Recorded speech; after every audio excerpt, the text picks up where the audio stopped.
네, 안녕하십니까. 김 선생의 서울 이야기를 진행하는 강사 김효입니다. 이번 시간에는 홍제천에 대해서 말씀드려 보도록 하겠습니다. 지금 홍제천을 지도에서 금방 찾을 수가 있는 것이 성산대교 쪽에서 평창동 쪽으로 이어지고 있는 내부순환로가 바로 이 홍제천을 따라서 고가화된 도로망이라고 보시면 되겠고요. 그러다 보니까 이 내부순환로를 따라서 홍제천이 흐르고 있다, 이렇게 볼 수가 있겠네요.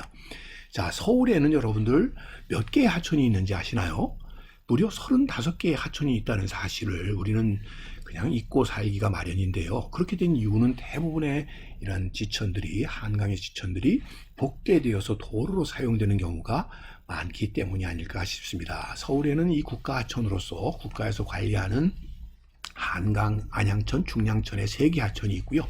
한강의 지류라고 하는 것은 1주, 2, 3, 4지류가 있는데요. 즉 한강으로 직접 유입되게 되는 것이 1주류가 되겠고, 오늘 주제가 되는 홍제천은 바로 제1지류에 해당이 되고요.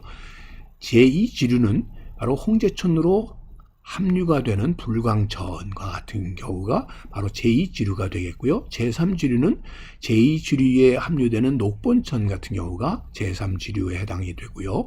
월곡천 같은 경우가 제4지류에 해당이 된다라고 보시면 되겠습니다. 오늘날은 이렇게 청계천의 복원 이래로 안양천, 양재천 등이 이렇게 정비가 되면서 이 주변 생태 환경이 좋아지고 이것 자체가 시민들의 삶의 질을 높여주는 중요한 수단이 된다는 사실을 인식하게 되면서 하천 관리라고 하는 것 자체가 대단히 중시되게 되면서 그만큼 이 우리나라의 서울의 하천에 대해서 관심이 높아지지 않았나 싶습니다. 자, 이렇게 35개 하천들이 이어지는 과정에서 여러분들 그 중에서 오늘 주제가 되는 것이 바로 이 난지도 옆으로 흘러드는 이 홍제천이 되겠고요. 홍제천의 경우는 이 불광천이 이렇게 중간에 하류 지역에서 만나게 되고, 녹본천이 이 불광천에 만나게 되면서 제1, 제2, 제3 지류가 되어 한강과 합류된다, 이렇게 보시면 되겠습니다.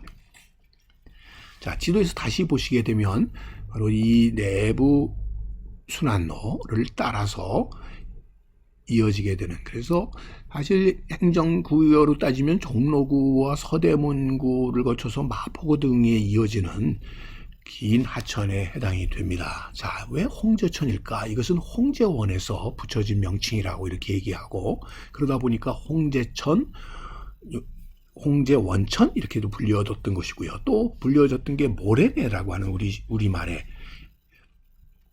개천명도 붙여지게 되는데, 모래가 많이 쌓여서 물이 모래 밑으로 흘렀다고 해서 모래내, 그리고 한자로는 모래사자를 써서 사천. 그러다 보니까 이 사천으로 넘어오는 고갯길이 무학재인데, 무학재의 다른 이름이 모래사자와 고개현자를 써서 사현이라고 부르게 되었던 것도 이 사천과 관련이 깊다라고 보시면 되겠습니다. 상류 지역에 세검정이 있어서 세검청, 하류 지역에는 성산이라는 산이 있어서 성산천, 혹은 홍제동과 홍은동의 이 경계가 되는 것이라고 해서 홍은천이라고도 이렇게 불려지는 등 다양한 이름으로 불려졌었던 것이 홍제천에 해당이 되겠습니다. 상류 지역의 이 세검정, 탕춘대, 장의사, 총융청, 조지서와 같은 것들이 바로 이 세검 을 중심으로 하는 상류 지역에, 홍제천 상류 지역에 이렇게 지금 남아있는 역사 유적이 되겠습니다. 그래서 지금 이 지도에서도 보게 되는 것처럼 북한산 쪽에서 이렇게 유입이 되어서 지금으로 따지면은 홍지문에 있는 오간수문을 거쳐서 이렇게 흘러나가는 것이 홍제천이 되겠습니다. 그림 속에서 만나보는 총융청의 모습이 되겠고요. 당시 개화가 되고 난 뒤에, 개항이 되고 난 뒤에 총융천에 방문한 프랑스 무관들이 기념사진을 찍어서 당시의 총융천의 모습이 되겠고요. 자, 신라 시대부터 쭉 유지되어 왔었던 장의사터라는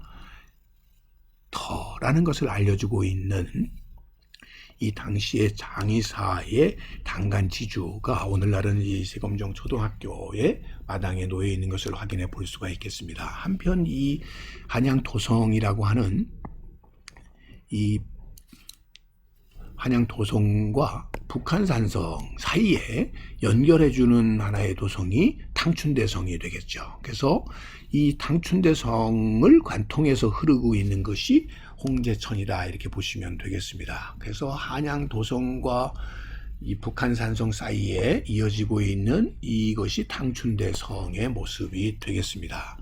자, 이 지도에서 확인해 보면 홍제천이 이렇게 흘러서 모여가지고 세검정을 거쳐서 유입되게 되는데, 바로 이 흘러나가는 그 문이 오간수문이 되겠고, 그 옆에 있는 문이 한북문이라고 적혀 있는데요. 한북문이 오늘날은 홍지문으로 이렇게 붙여졌다라고 보시면 되겠습니다.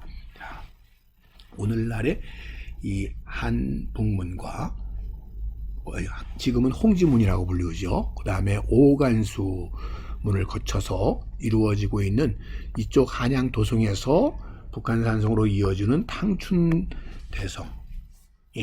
모습이 되겠고요. 그곳으로 흘러내리는 이것이 홍제천이다 이렇게 보시면 되겠습니다. 옛 사진 속에서 만날 수 있는 홍지문과 오간수문의 모습이 되겠고요.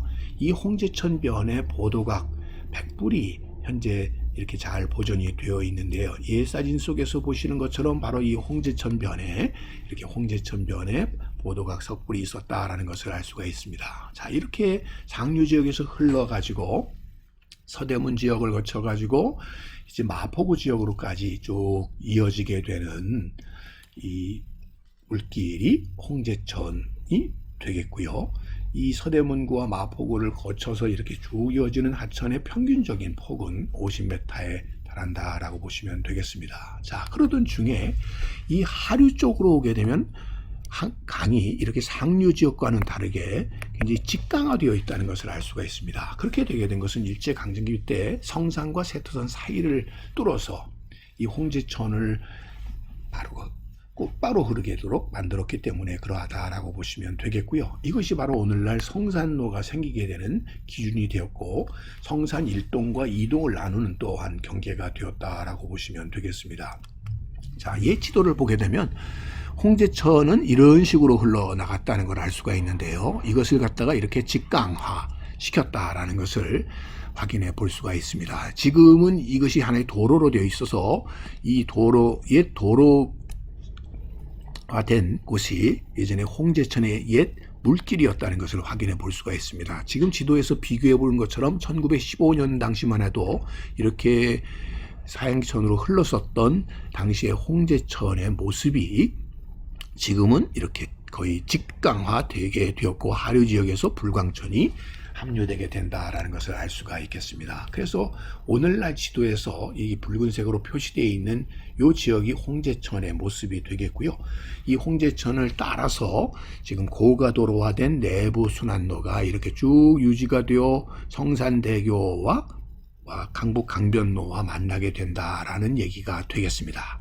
자, 오늘은 이 홍제천, 북한산에서부터 발원을 해서 종로구, 서대문구, 마포구로 이어지고 있는 이 홍제천 한강 제1지류에 대해서 꽃밭을 가꾸는 김 선생이 말씀드렸습니다.